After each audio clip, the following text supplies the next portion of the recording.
I'm going to demonstrate for you two ways of making a clasped weft technique. If you look at what we've got here, you may not be able to see it, it might not be quite clear enough, but the top few picks that I have here are actually considerably denser, more dense than the rest of the weaving. And that's because the top few picks that I've made are actually the double clasped weft technique, and the rest of what I've been working on is the single clasped weft technique.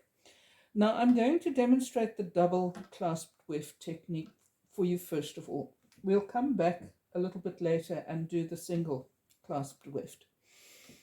One of the problems with the double clasped weft is that the selvages have a tendency to pull in, so you have to really be very careful about that. And the way that you do it is you take your shuttle from one side. This is a little bit awkward and I apologize, but I'm actually working off center so that you can see what's happening here. I have my dark yarn on a shuttle coming in from the right, and on the left hand side I have yarn that is not on a shuttle at all. In fact, the ball of yarn is just in a yarn bowl on the floor next to me. I'm going to put my shuttle in and take it all the way through the shed, bringing it out underneath the yarn that's coming up from the yarn bowl, the contrasting color. And before I do anything else, I'm going to wind a whole lot of this loopy stuff back onto the shuttle. Can't understand why I've let it get so long and uncomfortable.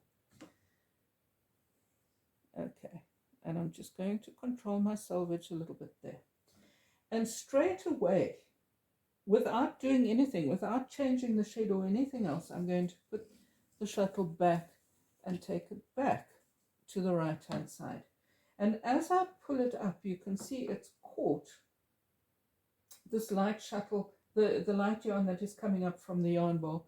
And I'm just going to pull it through, and you can see that the light yarn is following the dark yarn, and it can stop wherever you want it to stop. It can be totally random. It doesn't make any difference at all. So you're going to, let's do that again. I'm going to put my shuttle in all the way through. I'm going to bring it out underneath the yarn that is coming up from the ball that's on the floor. And without doing anything else, I'm going to put the shuttle straight back into the shed and let that light yarn follow the dark yarn through. Here it comes. Can you see? Watch. There it goes. And I'm going to stop it over there. And you can carry on doing this for as long as you want to, and it's actually quite a lot of fun to do it. The texture, as I said, is a lot heavier than the texture of the single technique. There are a couple of disadvantages to doing it this way, and one of them is that you get little areas where your weft yarn twists over itself, like there, you can see. And it actually forms like a little bit of a bump in the fabric. So you want to be a bit careful about doing that, and just make sure that you've got everything under control as far as that's concerned. Both of these techniques have disadvantages and advantages. With the double technique, you get a very smooth join between the colors. With the single technique, if you look over here, let's just lift that up, you can see you get like a little loop where the two of them actually clasp around each other in the shed. But that doesn't actually bother me terribly much, and on the other side I know that it's absolutely flat. On the other side you can't see it at all. So that's how you do the double technique. I'll do one more pass for you.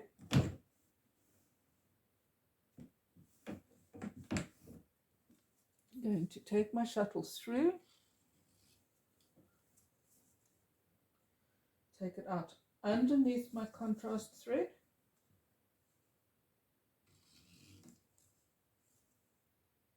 pull pull up the slack, because if you forget to pull up the slack, you end up with a huge big loop on the other side. And here comes my contrast thread following through on the dark thread, and I'm going to take it that far because I can.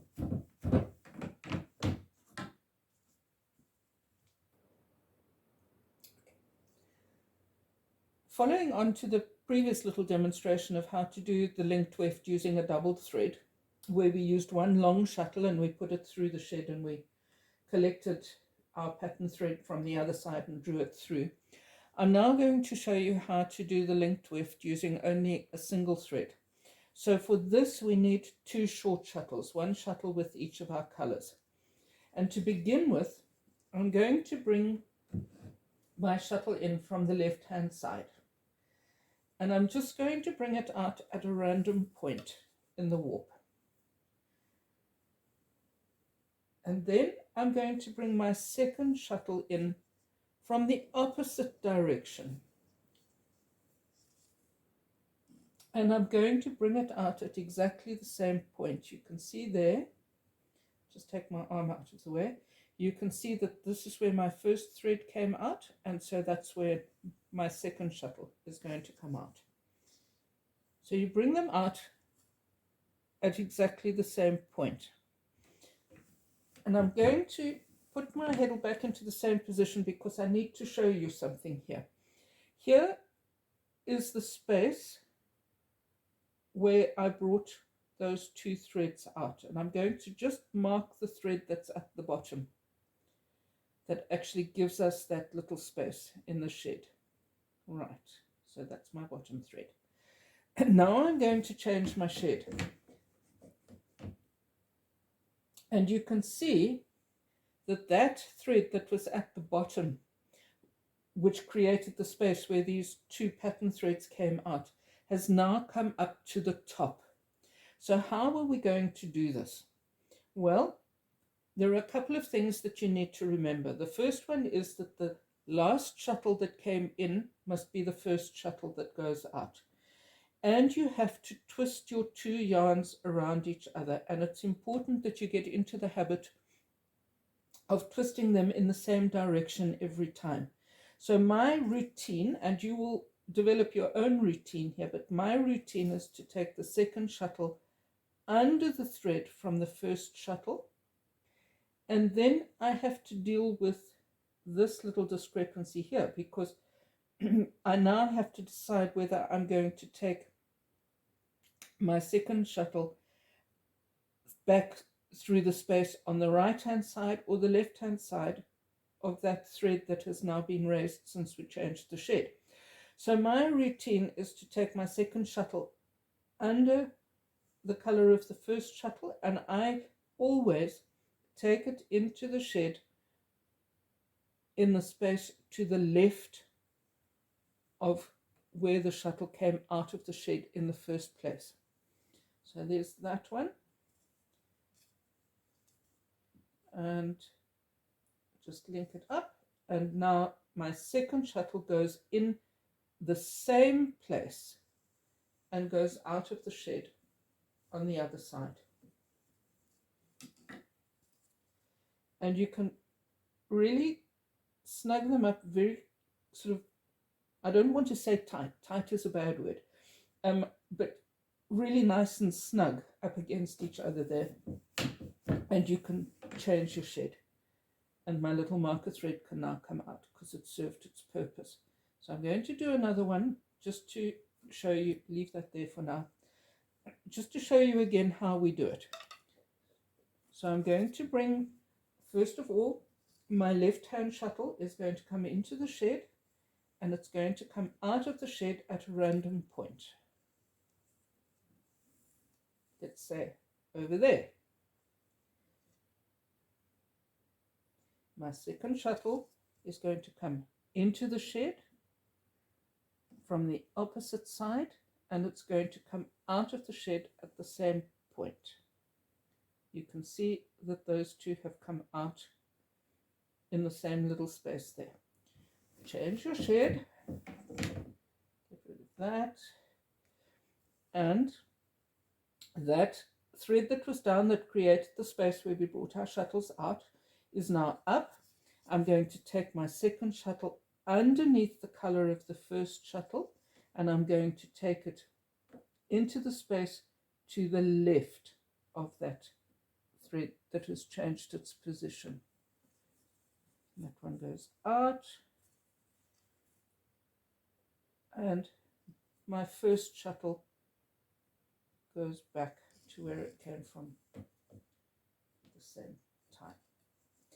Now, there are advantages and disadvantages, as I mentioned earlier, to both of these methods. Snug it up and change your shed.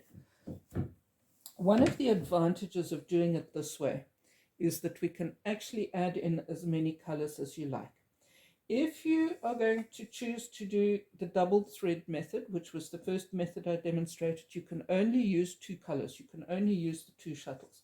With this one, using single thread method and linking them at their joining point, you can use as many colors as you like. And so I'm going to wind another shuttle with a contrasting color, and I'm going to demonstrate that the next demonstration I do is going to be using 3 colors so that you can see how that works.